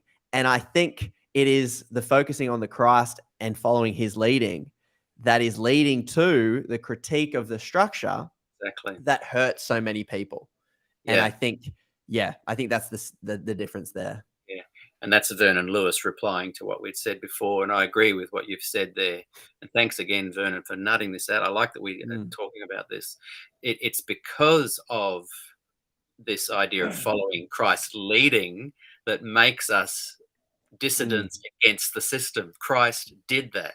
Christ Yes. spoke against the system. We are following Yes. Christ And by that's being dissidents. that's And the health you system keep going. actually has in play and accepts dissidents. It allows them to speak. A healthy Yes. system wants this kind of to and froing. Sorry, I cut you off. No, that was fine, because I think that you just said the one thing that I will tell any conservative Adventist that would look at me and say, you are not one of us. Or they look at the generation leaving and they say, well, they're just not following God's leading, or they just want to do what they want. They don't have a stomach for truth. I've heard this so much. And the one thing I would say is that, in fact, they take the truth and what they were taught by you so seriously that they will leave and critique the very thing that taught them to critique, because they take it so seriously. It is, don't look at the people leaving the church and think, oh, they just are sick of Jesus and they just want to be selfish. No. All of my friends that I know, they left because they were taught to love, include, accept, be open, bring the kingdom of heaven here. And they looked around, they woke up and said, why is it that the people around me are treating the most vulnerable in society so poorly? Oh, this is a problem. And they either do what you and I are doing now and agitate the system, which we believe is part of the structure, and hopefully, it can kind of change, or you can leave. And they're the two options. And I guess we're wired enough in a way to go, oh, we can cop a bit of heat. We like a bit of back and forth. I will just agitate the system because it probably does need reform. Any system that doesn't need reform. And I suppose maybe that's a problematic idea, that we are a remnant. If you're a remnant, you don't need reform. If you're a remnant, then you don't need change and you don't need salvation. And I think that could be problematic. It could be. It is. Yeah. Vernon then just added, however, I can say this, I'm enjoying the discussion. That's great, Vernon. And then he's just added, hang on, I'm conservative. Excellent. Me too. I'm conservative as well. I was just going to say, I'm actually quite conservative. I like to conserve structures and systems. I do like that. I just think an element of a healthy system is a place for people to speak up and not be shut down. And Adventism does not do that. And so here I am. My choice was to therefore leave because I wanted to follow this Christ-like method and not be a part of the system. But I'm not saying everyone has to do that.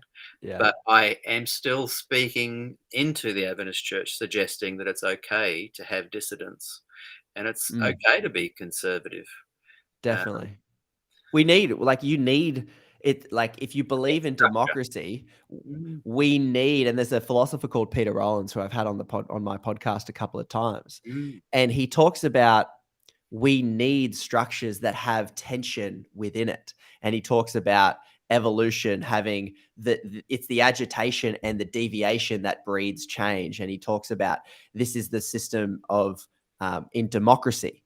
Democracy is an imperfect union that is the best we have. You need the conservative saying, whoa, you're trying to tear down this structure. That's actually holding so many things up. And then you've got the progressive agitating and saying, yeah, but this structure over here is hurting this group of people, so we need to modify that. And it's that punching against, it's that tension that creates growth and change. And this is why, if we create church spaces that are echo chambers for those who think the exact same things, if we can't even within Adventism tolerate me, who I would be labeled as a progressive, if you can't even tolerate me, then how the hell are you going to tolerate an atheist or a new ager? So the world is full of different people, and the pattern of the universe is that this is how growth happens. And so we're building structures that limit personal growth and societal growth, because we need to grow as a species, as humans. We need to grow in order to confront the challenges that the next generation are facing with scarce resources, changing climate, changing monetary systems, we need to change to benefit our children, essentially. And if we are eliminating the essential germ, like, because germs make the immune system stronger, if we sanitize everything, science, just like medicine, discovered that that's a problem. If we over sanitize, we Yeah. become unhealthy. And I think our church spaces have become that. They've become unhealthy because they keep trying to eject. But don't worry, Peter, you and I are germs that are sticky enough, and we'll stick around to give you a cold. I love it. Ironically, Moto Sapien has pointed out that the actual government, free thinking and free speech, the best example of that is Lucifer being able to rebel in the presence of God. Vernon Clyde Lewis has written, God bless you guys. That's great, Vernon. And Vernon, if you're still with us, your wife makes the most amazing meat pies. I can't get them anywhere around here. Can I put an order in? I know you guys live up here now. Do you so, ship to Bali? They are the best. So hopefully, now Jim Zeidervelt's watching. He is someone that was a wonderful influence on me as a youth leader when I was a young boy, when I was kind of your age-ish. Don't take ourselves so seriously. Very true. And we'll wrap up soon, but I thought this Connie French has asked, has the church stopped disfellowshipping people who hold differing views on traditional doctrines? If they are, put it this way, if they're actual members, no, they don't disfellowship them. But if you're at conference, union, division level, there are literally in place policies, the 6 policies called, I've banged on it about for 2.5 years. I've just got a mental blank. Oh, Can't help you. This is your wheelhouse. I can't believe it. I've forgotten my most favourite line. Anyway, it'll come to me soon. But yeah, there's policies in place with these 6 points that if these union leaders and division leaders speak against them, they will be warned, sanctioned, then given the boot. They'll lose their job. They'll become members, so they won't be disfellowshipped. But yeah, that's still in place. I think I had a friend who was disfellowshipped, and he was just a member. Yeah, you can be disfellowshipped as a member for sure, but you'd have to be quite outspoken in some of if it was a doctrinal differing view. Right. Oh, okay. Yeah. Interesting. Compliance document. That's what it is. They've made a thing called the compliance document. It came into policy, I think 2015 or 16. 6 unions have been warned already for going against it. This autumn council, those 6 unions will be sanctioned unless they turn around their ideas. So it's happening in the Adventist Church. Comply. Resistance is futile.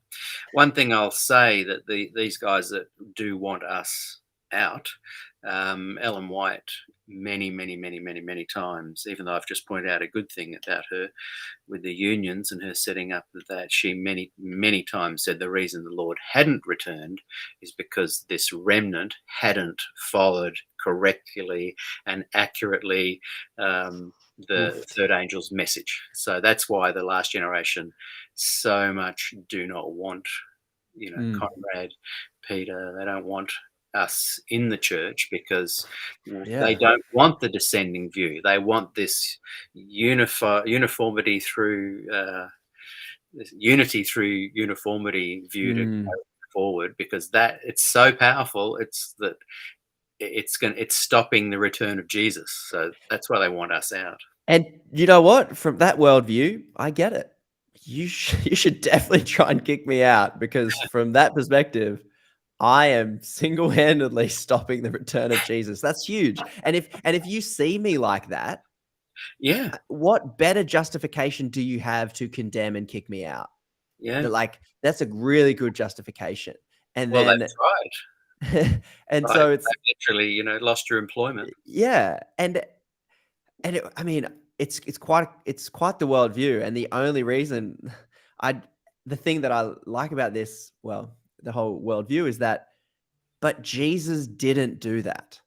Yeah, that's the only, Jesus kept drawing wider circles of inclusion, and he never said the kingdom of heaven will come when the remnant had something or other. I don't remember seeing that. All I remember him saying was the kingdom of heaven is here, it's now, and it's within. That's what I heard him say about the kingdom of heaven. I don't know about anyone else. And of all these other laws that I've fulfilled, and sure, let's keep them in play to a degree, these two I give you, love your neighbor, yourself, and and I think those that are, want to try and look at Jesus minus the Adventist lens, go and read Mark today. It's like it'll take you an hour. It's not very long. And then reread it a few times, and then maybe read John a few times. You start to see a Jesus emerge that you'll be shocked. You don't see hippie Jesus emerge, and you don't see the Jesus of the Adventist gospel emerge. You see this real person, and that's fabulous to do. Now, someone's asked a question, Moto Sapien, about your podcast, and we'll wrap it up very soon. Is the Ideas Digest podcast pre-recorded or live and interactive like SDAQ&A? Sometimes I have done some live streams, but let's say on the whole, it's generally pre-recorded. You can find it on YouTube, and the podcasts come out on any podcast like that. But the more I do it, I'm very drawn to the live aspect of it, and keep an eye on it. There's some will go live. Sometimes I pre-record but live and then edit it down. I'm sure it's something similar to what Peter does. Yeah, awesome. I'm just going to put this up. Dev and Ivan Caldwell. Guys, I want to interview you about the 70s gospel stuff. I'm doing a mini series within this season and would love to have you on the program. So this is Deb and Ivan Caldwell, who, along with Russell and Helen Schultz and a bunch of other people, were incredible mentors in the 70s and 80s and beyond. So it's agitation that cleans dirty laundry best. Let's pray for a clean system that does work. Thanks for some great thoughts today, guys. Ivan, thanks, Ivan. Appreciate that. And we've got Jim Zeiderveld. Yes, he says it in Hezekiah 3:12.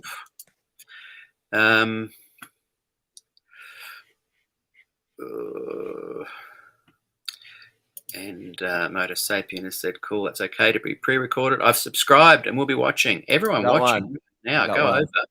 The most popular episode to get everyone, maybe you'll see why I lost my job. Most popular episode on YouTube.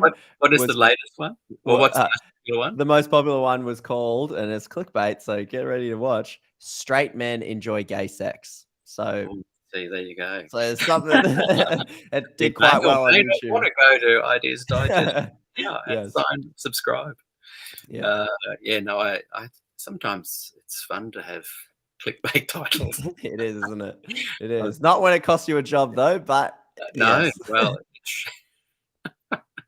okay, so to wrap up, tell us what's kind of currently going on in your world. Tell us where you're living at the moment too.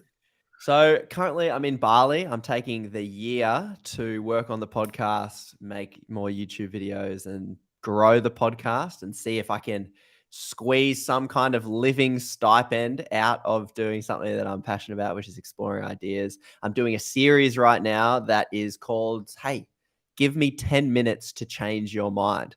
This is where a friend of the show and I flip a coin.